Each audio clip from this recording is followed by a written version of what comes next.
Hello mga kakumpang, good morning mga kakumpang. Tulungan nyo ako mga kakumpang kasi yung bahay ko na tumbahan ng malaking puno mga kakumpang. Nandyan pa sa atop mga kakumpang yung puno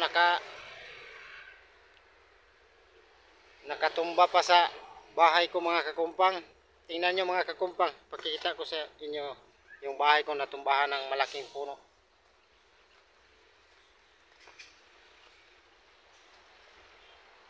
Ito mga kakumpang.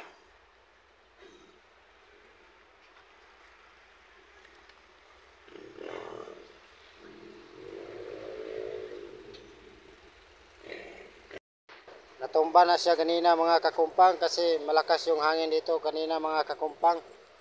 O nang natumba siya mga kakumpang, tingnan nyo yung bahay ko.